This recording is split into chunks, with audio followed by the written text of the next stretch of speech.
In the blink of an eye, they are gone, vanished without a trace, leaving behind bewildered families, unanswered questions, and a void that echoes through the years. 3 lives, 3 baffling disappearances, each a chilling testament to the fragility of presence and the enduring power of the unknown. Tonight on Newsworthy, 2 words and 2 question marks.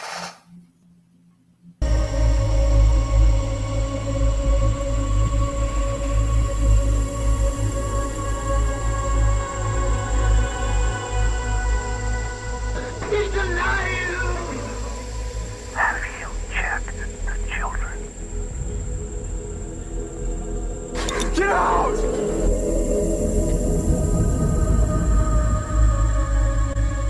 You have scoured the podcast world and finally found us, Newsworthy with Steve and Jerry, where we delve into all things mysterious, macabre, or out of this world, and decide if they are truly newsworthy. 2 words and 2 question marks.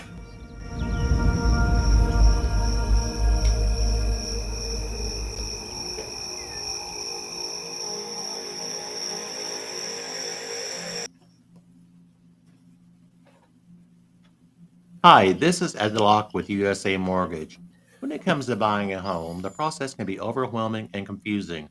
With so many options, it can be hard to know where to start. That's why it's important to work with a certified mortgage loan originator. I have the knowledge and expertise to guide you through the process and find the best mortgage option for you. I will work with you every step of the way to ensure that you are getting the best deal possible.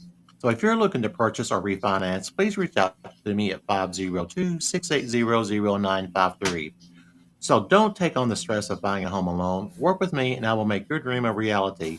Trust the professionals and make your home buying experience a positive one. MLS ID 448908, DAS Acquisition Company, LLC, doing business as USA Mortgage, MLS ID 227262. This is not a commitment to lend. Additional terms and conditions apply. USA Mortgage is equal housing opportunity.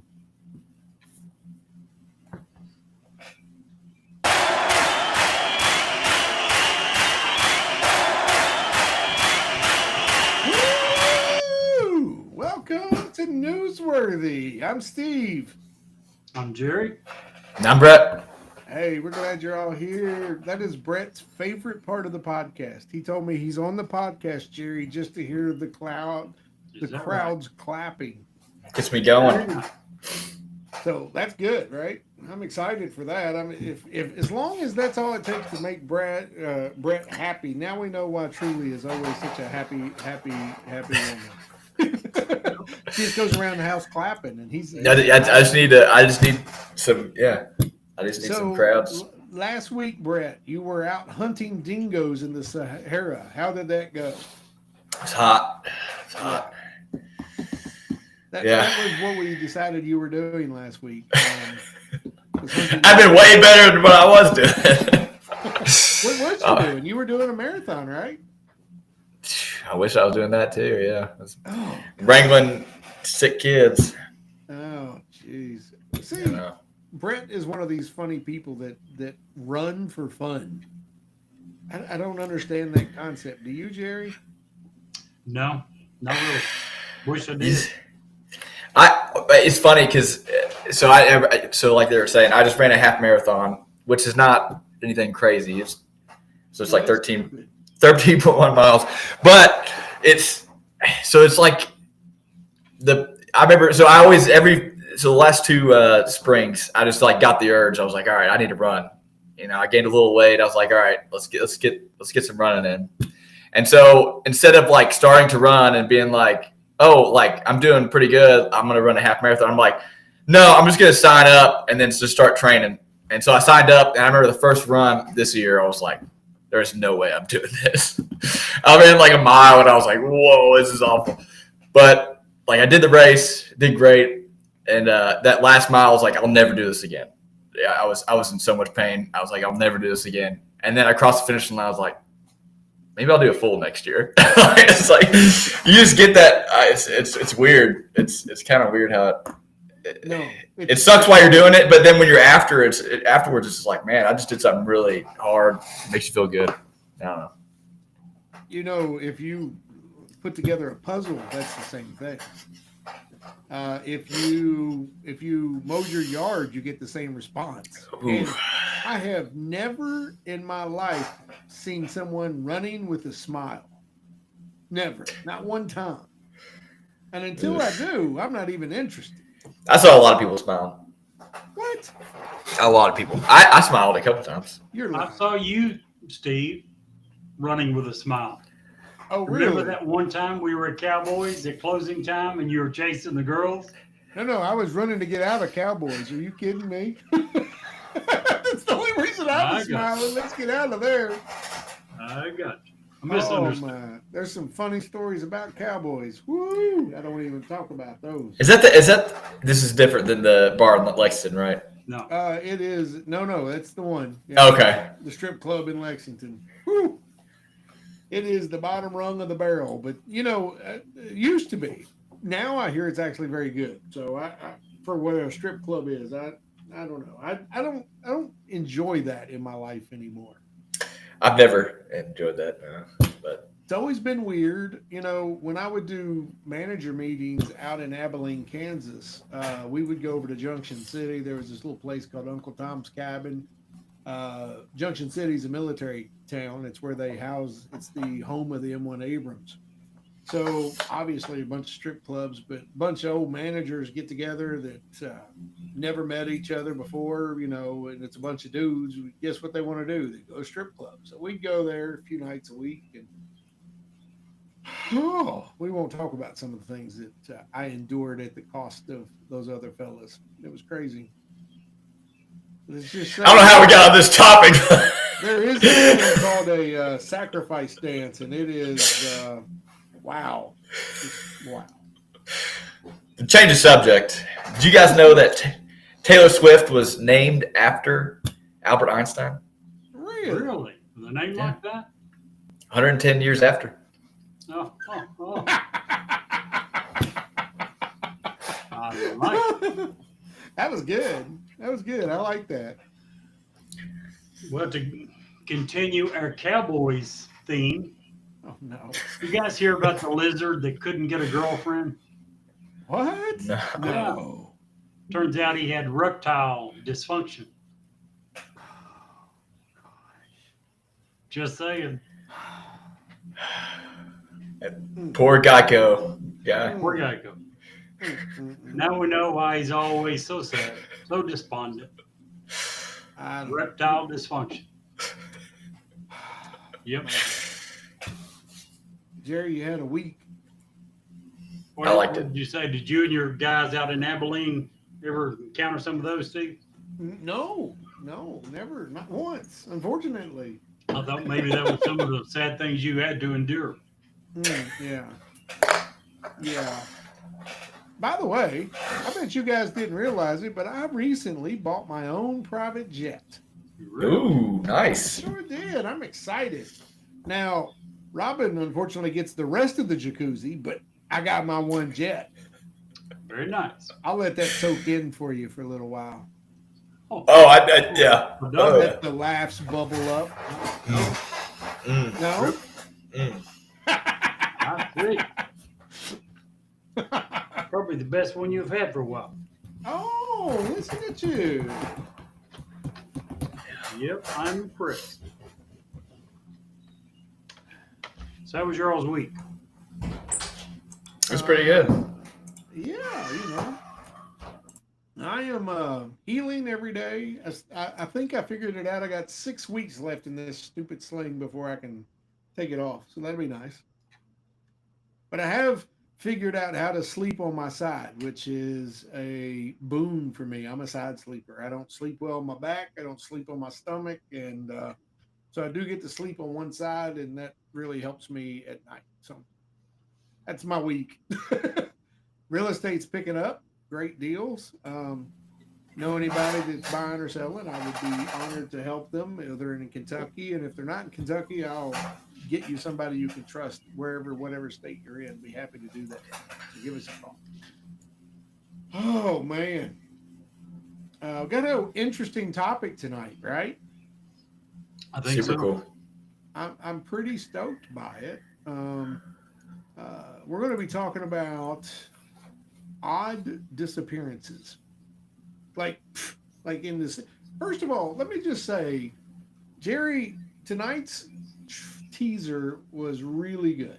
I appreciate that. And I just want to say, I appreciate the work you put into those every single week. That's a lot. So, and the fact you didn't use the word enigmatic. That's where I figured made you were me headed even with it. happier. So I was very excited. I was looking for it. But anywho, Brett, you want to start us off? Who are we talking about? And what we did in this episode is we're all going to take one disappearance and we're going to talk about it beginning to end. So, Did you guys ever watch the show Snapped? No. No. Super weird show. But I remember when I was a kid, my babysitter would watch that show. And it was kind of like murders and like kidnappings, disappearances. Like it was like a documentary type thing. And it like scarred me. And when I was reading this, when I was reading up on this disappearance, it literally reminded me of that. It was like, I like heard the music as I was reading the story. It was like, brr. Anyways. So I'm going to talk about a kid named Brandon Swanson, who, so he was born in January of 1989. He strangely disappeared on May 14th of 2008. So around midnight, Swanson drove his car into a ditch on his way home from celebrating the end of a spring semester with fellow students from Minnesota West Community. He called his parents, informing them of the accident, just as any kid would. He was 21 at the time, so he stated that he was uninjured. He was able to get out of the car, but he was not really sure where he was. He told them he believed he was near a town called Lind, and they actually drove out to try and pick him up. So he was on the phone with them. They were unable to locate him or his vehicle. And after 47 minutes of being on the phone with him, he just yelled out, "Oh shit," and then went completely silent on the phone. The parents reported that he was missing to the police the next morning, but they advised them to wait, as they had seen similar behavior in the past with kids his age. After checking his cell phone record, it actually showed that he had been near a town called Porter, which was 25 miles in the opposite direction from where Swanson had claimed to be. Using this information, they actually did discover his car, and it was near a town called Taunton. So some theories are that he may have accidentally fallen into the Yellow Medicine River, which was near where his car was found, and then they suspect that he drowned. Although they have done extensive searches and have not found a body yet, they've also done land searches with dogs and have continued those searches in the area for several years and still have not found him or his body. His parents actually successfully lobbied the state legislature to pass Brandon's law, which requires that police begin investigations of missing adults promptly. I guess they kind of were under the impression that if they would have just went ahead and tried to look for him, that they might have at least got more evidence of what happened to him. He has not been seen or heard from since that day. So the last things that his parents ever heard from him was "Oh shit," which is this story just because you got to think like I would have thought that they could at least like see some tracks like from his car, like see him pacing or see if he went into the forest or something like that, or even if something happened to him, you would have seen some sort of evidence of that, but they couldn't find anything. And to me, that this story just blew my mind. And especially just putting myself in the parents' shoes of like, I was actually talking to my kid and then like just not knowing what happened at that. It's just insane. That'd be tough. It kind of reminds me of that story of the girl who was at that hotel in California and at Los Angeles, Yep. where she was like perfectly fine, and then all of a sudden they found her in a water tower. This kind of reminds me of that a little bit, but yeah, just weird. Down her own. Oh yeah, no, but it's weird. A little bit. Weird stuff. Yeah. Not even a little bit. Because you got to think, like, yeah, I was like, oh, maybe it could have been a cryptid, could have been, I mean, it could have been a serial killer. Who knows? Like, it's just weird. Weird that happened. Very weird. And yeah, you're right. You got to feel so sorry for the parents. It would be terrible to lose a child no matter what. But in that situation, talking to them, hearing in all likelihood their last words, not being able to help, that would be horrible. It would be very, very.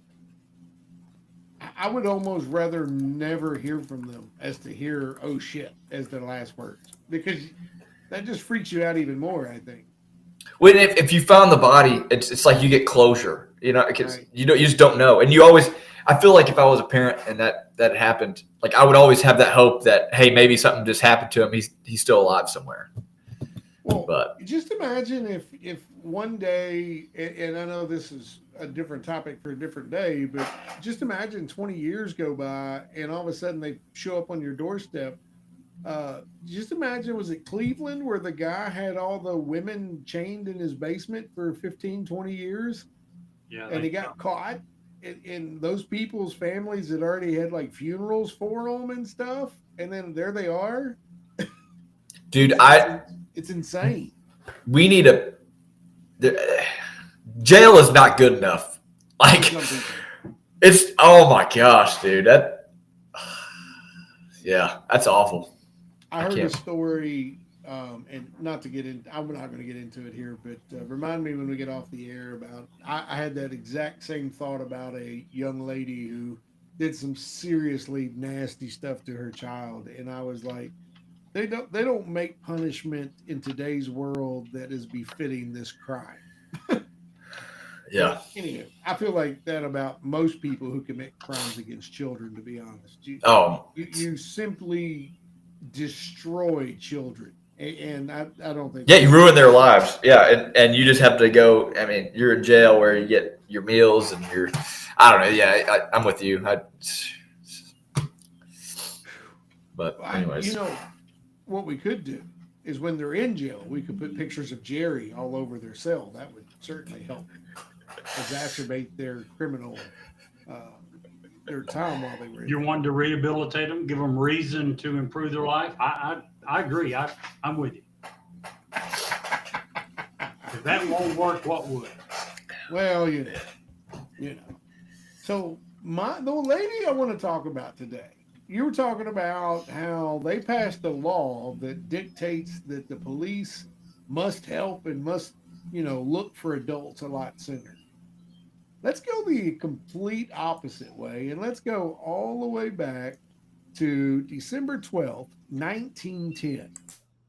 Dorothy Arnold was a wealthy American socialite who mysteriously disappeared in New York City, December 12th, 1910. She was last seen shopping for an evening dress on Fifth Avenue and had told a friend she planned to walk through Central Park before heading home. Despite extensive investigations, her fate remains unknown, making her disappearance one of the most baffling missing persons cases in all of American history. Her family was very reluctant to involve the police at first. They instead hired a private investigator, but when his efforts failed, they eventually filed a missing persons report. Over the years, various theories emerged, including speculations about a botched abortion, a secret elopement, or even foul play. However, to this day, no evidence has actually ever surfaced. Now, let's talk a little bit about why this is so crazy of a case. They and I had, let me pull this up. I mentioned that the parents did not want the police involved. And the reason the parents didn't want the police were involved was because about 2 months prior to this, another young man went disappeared from another wealthy socialite family, and they called the police. It became this huge uproar. The hundreds of people looked for the young man. And a couple of months later, he showed up. He had been binge drinking with and opiates and was basically carousing around with the lesser folk, and I'm using air quotes there, and became a huge uh, what's the word I'm looking for? Became a huge scandal. So that's the main reason they didn't want to involve the police at first. Because if that had have been the case for their daughter, they didn't want their family's name dragged through the mud. That's kind of crazy, I think, personally. But let's get into some more details about why she did what she did.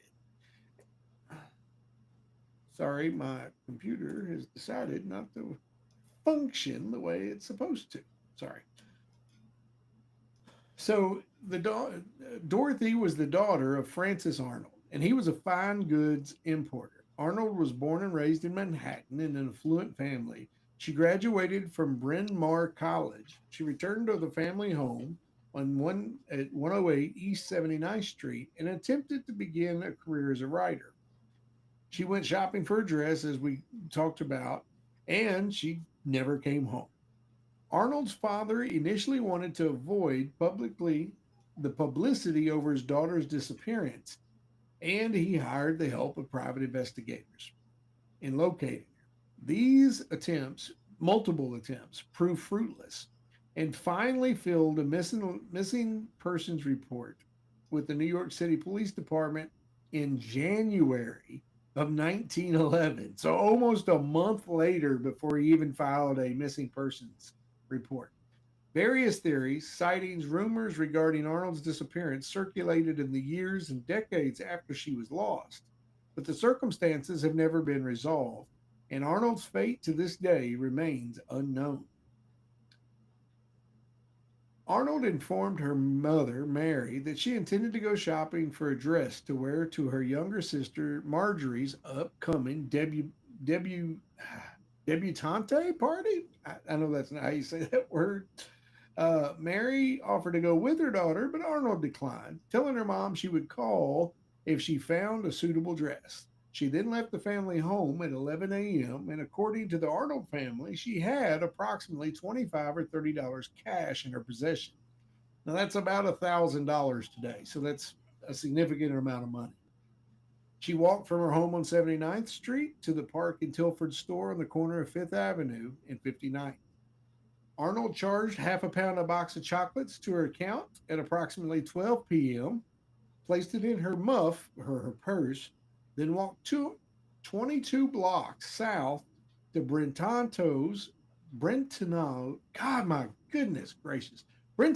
bookstore on the corner of 27th and 5th Ave. While at Brentano's, Arnold purchased Engaged Girl Sketches, a book of humorous essays by Emily Calvin Blake. The clerks who waited on Arnold in both stores said she was very courteous and she did not exude or exhibit any kind of unusual behavior. Outside the bookstore, Arnold ran into a female friend named Gladys King. King recalled the two spoke briefly about Marjorie's upcoming party and that Arnold seemed to be in very good spirits. King excused herself to meet her mother for lunch at the Waldorf. She recalled that Arnold told her she was going to walk home through Central Park. King last saw Arnold on 27th Street shortly before 2 p.m. when she turned to wave goodbye for a second time. There was no published reports of Arnold ever having shopped for the intended dress. By the early evening, Arnold failed to return home for dinner. She never missed meals without informing her family, and the Arnolds became worried. They began calling friends to find on her whereabouts, but no one had seen her. Shortly after midnight on December 13th, Elsie Henry, one of Arnold's friends, phoned the family to see if she'd returned. Henry later said Arnold's mother answered the telephone and said that she had returned home, but when Henry asked to speak to her, her mother hesitated and told Henry that Arnold had gone to bed with a headache. Fearing their daughter's disappearance would draw unwanted press and could become socially embarrassing, the Arnold family didn't report her disappearance for weeks. It is speculated the family was influenced by the 1909 disappearance of Adele Boaz, a 13-year-old girl who was missing from Central Park and later found and ran away to Boston. Adele later returned home. The Boaz family, also prominent Upper East Siders, were scandalized and shamed in the newspapers after the incident. Isn't that crazy how people will allow uh, scandal and embarrassment to prevent you from doing the right thing? I believe it. Crazy to me. There's some crazy people out there.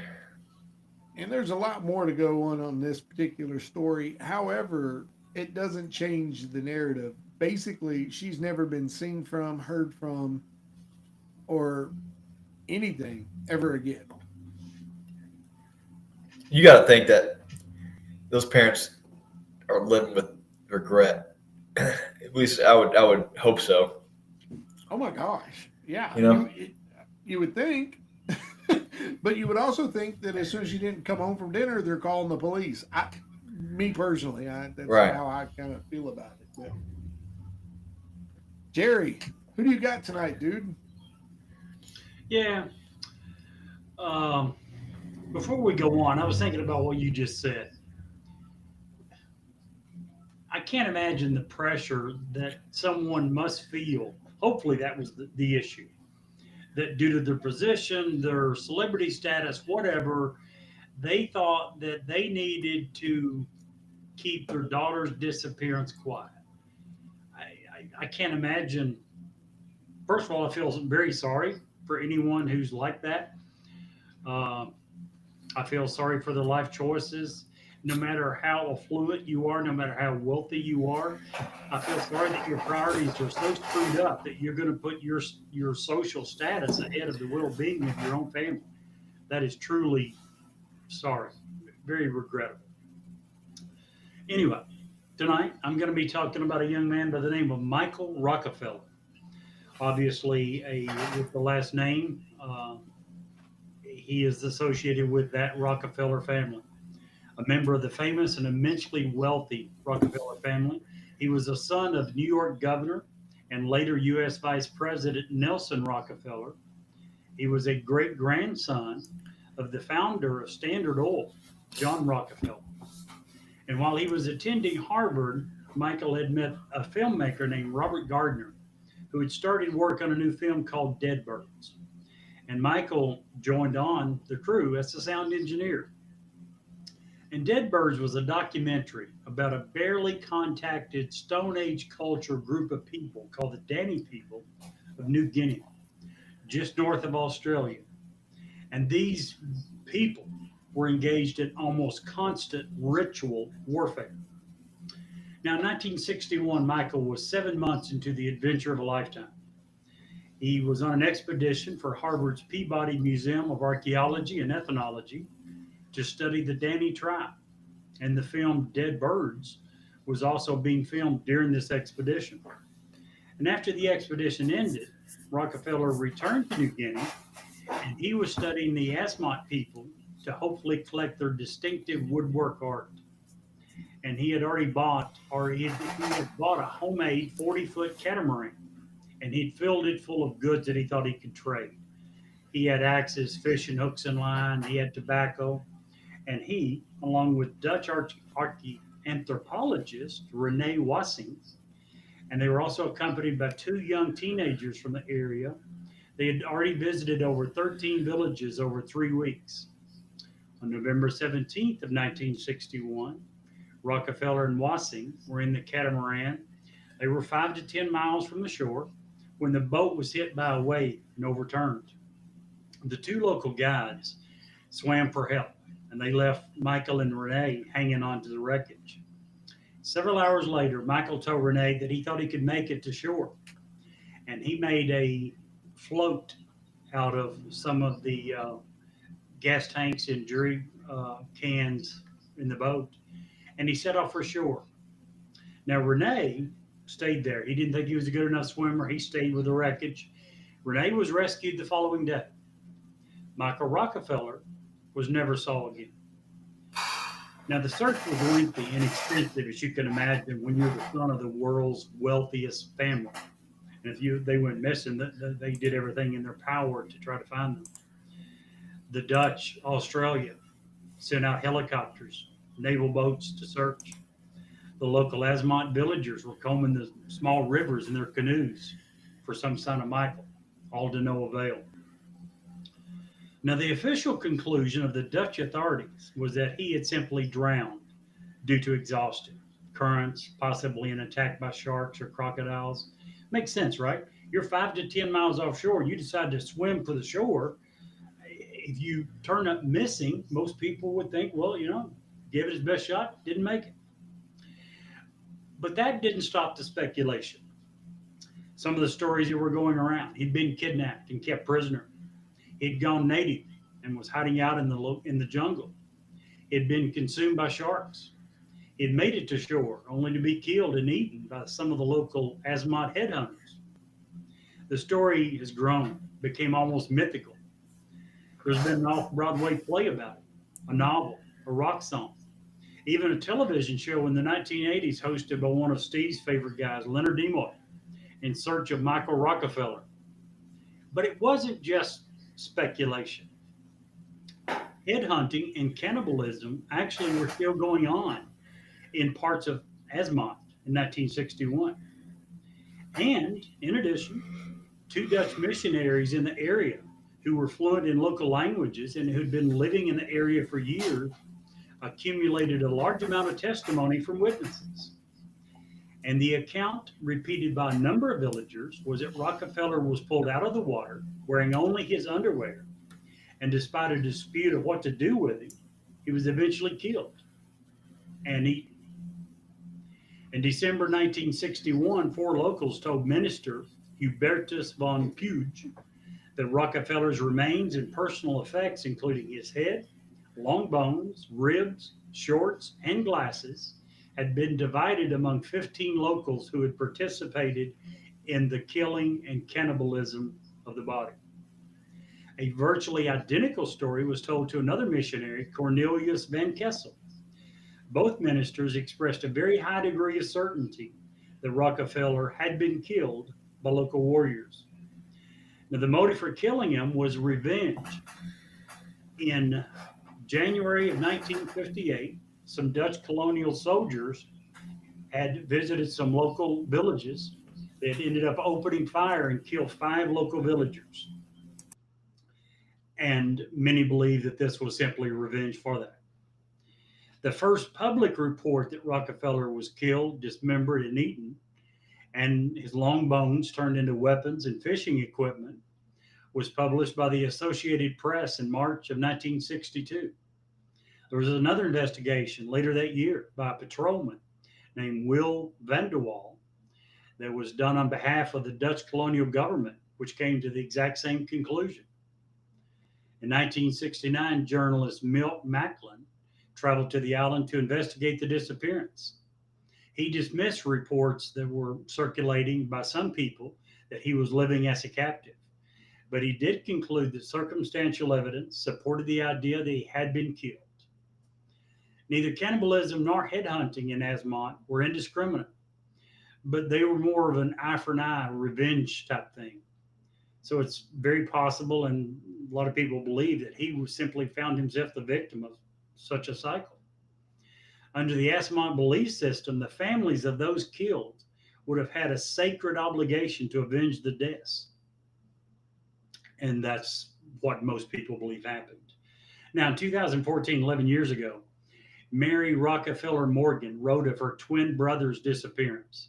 And she said this: rumors and stories of Michael's having made it to shore, of his having been found, captured, and killed by head-hunting Asmont villagers have persisted for more than 40 years. Even today, those conjectures fuel the imagination and help to line the pockets of storytellers, playwrights, filmmakers, and the high adventure tourist trade. None of them have been substantiated but any concrete evidence. Since 1954, the Dutch government had enforced a ban forbidding tribal warfare and the resulting headhunting that would avenge the death of an important tribal figure. In 1961, we, the family, were told that tribal warfare and headhunting had not been eradicated, but were very rare. All the evidence based on the strong offshore currents, the high seasonal tides, and the turbulent waters, as well as the calculations that Michael was approximately 10 miles from shore, supports the prevailing theory that he drowned before he was able to reach land. That was the end of her quote. I'm sure that's what the family wants to believe. You know, it's horrible of a death as drowning is. It's much better than the alternative. It's much better than what the missionary and the minister found evidence of. So yeah, at this point, it's over 60 years past. So we're likely never going to know for sure. But what little evidence there is supports the belief that he was killed, dismembered, and eaten by local cannibals in New Guinea. Jeez. Well, that's uplifting and wonderful. Gosh. Yeah, you would think if he had drowned, like they would at least find the flotation device, right? I don't know about 10 miles is a long way to go. I mean, dude, I'm a great swimmer, and I wouldn't even try. 10 miles is ridiculous. Yeah. That's a long way. Mm-mm. Supposedly, remember Renee? When it happened, there was 4 on board. There was Michael, there was Renee, the Dutch anthropologist, and the 2 local guides. Well, the 2 local guides began swimming for shore almost immediately. Renee and Michael were left hanging onto the wreckage. They stayed there for almost 24 hours. They, at this point, had begun to float further out to sea. That's when Michael decided to swim for the shore. The other guy didn't because he was the opposite of Steve. He was saying he was not a good swimmer, knew he couldn't make it. But yeah, I'm like Steve, at 10 miles, even, and I'm not a great swimmer, but even if I were, 10 miles is a long way. Shoot, I'm not going to walk 10 miles. If you You had can already stop for a stayed out break. here for an entire day and you're seeing that you're floating further out to sea, you can imagine where someone would begin to panic and thinking, I've got to do something. Yeah, I get it, I guess. But yeah, it's Still a bad decision. He didn't make it and Renee did. So that's crazy. Mm-mm. Well, I personally, for one, am going to give mine a thumbs down. And only because it happened over 100 years ago. Nothing has changed from it, except I hope that we are able to learn that social elevation is not worth losing a family member for. So I will start thumbs down on mine. I mean, I'd give it a thumbs up for that because I feel like a lot of people would do that exact same thing now. Today, really? You think that would be? I mean, we can talk about it off air about like other things that people would do to keep their reputation, and I would 100% believe it. I But agree. Steve, does that story not remind you of the John Benet Ramsey story? Yeah, sort of. I guess you're right. Gosh, what a I nightmare. agree with Brett. I think, and it's funny that you bring that up. I think that sometimes we like think that 100 years ago they were like completely different than us, but human nature is human nature. We still have the same issues that we did 100 years ago. We're more technologically advanced now. It doesn't mean that we don't have the same. Yeah. So 100%. Yeah. Like Jared was saying, thumbs up. Wow. I agree with Brett for the same reason. I don't think we're going to solve the disappearance. I think there's some great moral lessons to be learned from it. Well, there you go. And for Brett's, I see. I'm the opposite. For mine, not so much, but for both of yours, I'm thumbs up all the way. Yeah. I would say thumbs up for mine as well because it's like I said, it was just crazy. I would agree. If you don't have better answers than what we have now, to me, it begs to have more coverage until we know more. I agree. Mm-mm-mm. Jeez, oh mother of Pete. Terrible, Lois. Terrible. I don't know what to think about this stuff. I'm definitely doing thumbs up for Jerry's too. Yeah, it makes me if I'm ever in that situation, I'm not swimming, No, hell no. I mean, especially near cannibals. Yeah. well, I mean, even if you make it, even if I just can't even imagine swimming 10 miles. I won't walk 10 miles and you can stop and take a break. You can't take a break when you're swimming. I guess the problem is 24 hours is a long time Yes. to be just and like you said. You were going further out to sea. When you're in a life and death situation, I think that you would do a lot of things. But yeah, I don't know. I think in that situation I would do the same, but yeah, it just wasn't a good end result. Have you guys saw the Robert Redford movie? I think it's called All Is Lost. Mm-mm. He's on a boat by himself. No one speaks in the entire movie. He's on a sailboat. His sailboat breaks down, and we watch him die on his sailboat by himself, doing everything in his power to get rescued. But he's by himself. Such a horribly terrible movie. It was hard to watch. But what Brett just said reminded me of the same thing. A lot of the feelings that I felt watching that movie, I can imagine two guys hanging on to wreckage for 24 hours, watching the shore fade away in the distance as you go further out to sea. I can see why someone would begin to do things that we now look back and say, well, that wasn't very smart. Yeah. Hindsight's always 20/20. If I'm in that situation, I'd probably, especially if you know where shore is, because that's another thing. When you're that far out, I feel like it would be hard to determine. 10 miles. I feel like you wouldn't be able to see shore. Oh, you could see it. You think so? Yeah. I mean, it depends on your vantage point. And as long as you're not so far out that the waves, the curvature of the earth wouldn't hide it, think about, if you're on a mountain, your line of sight will be 50, 60 miles. Jerry, you said to the earth. We all know the earth is flat. No, of course not. We've already determined that. So I've been deep sea fishing. I don't know how far we go out. That's the problem. But you do go out far enough to where you can't see shore. Yeah. So I was thinking it in that terms. Yeah, but I just don't know how far that is. But if you could see shore, I would definitely be trying to swim. I think I would in that situation. But yeah, apparently that's the wrong choice. So No, I just Googled it. Apparently, the distance you can see the shore is generally about 3 miles for an average person of the height of 6 feet. yeah, see that's at that point. If I can't see shore, you don't know. Well, I guess you could look at the sun and see kind of It where would you're be at. But different if there was a mountain or something rising up in the background. But apparently, if it's all just pretty level, 3 miles is it. Yeah, I would Yeah. probably swim 3 miles. I could probably do that. I wouldn't go any longer than that. 3 miles is still a lot. I mean, it's a lot. I got the same answer for your 3 miles as I do for Brett's 13-mile marathon. Hell no. Hell no. To both. Hey, look at you, Jerry. Just a old ninny going to sit out on the boat by yourself. Yep.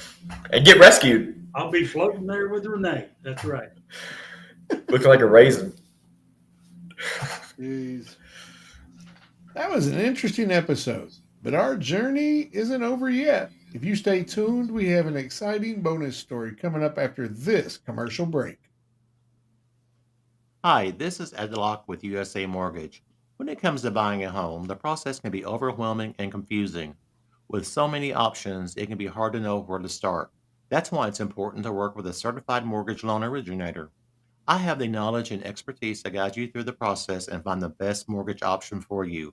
I will work with you every step of the way to ensure that you are getting the best deal possible. So if you're looking to purchase or refinance, please reach out to me at 502-680-0953. So don't take on the stress of buying a home alone. Work with me and I will make your dream a reality. Trust the professionals and make your home buying experience a positive one.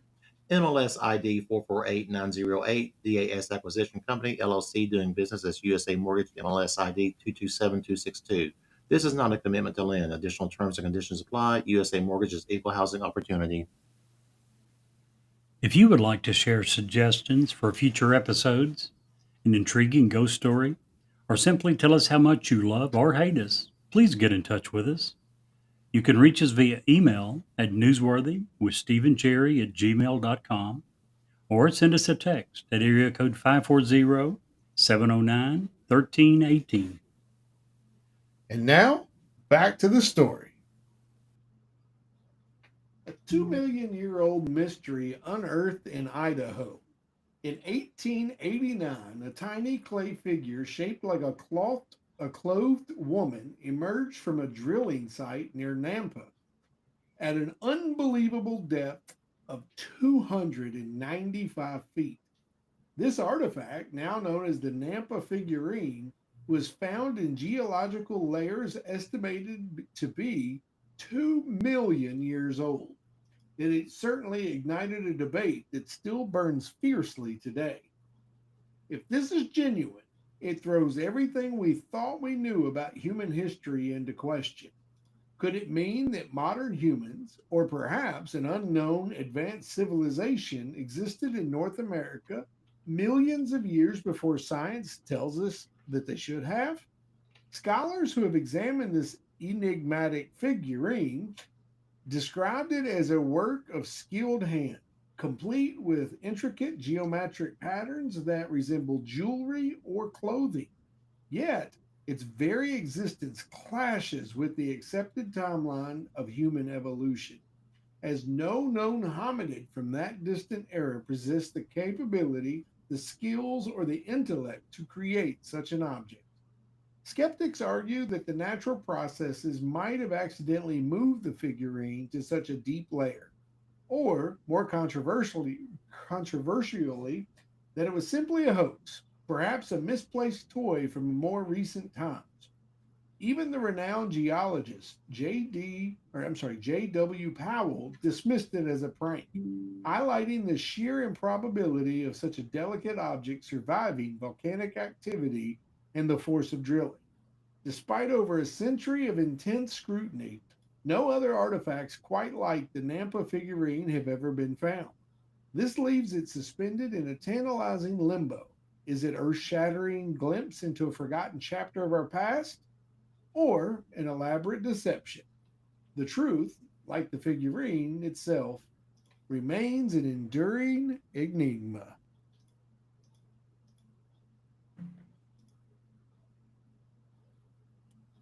Today's episode brought to you by our great sponsors, Ed Locke at USA Mortgage and Smoking Gun Jerky of Lincoln, Nebraska.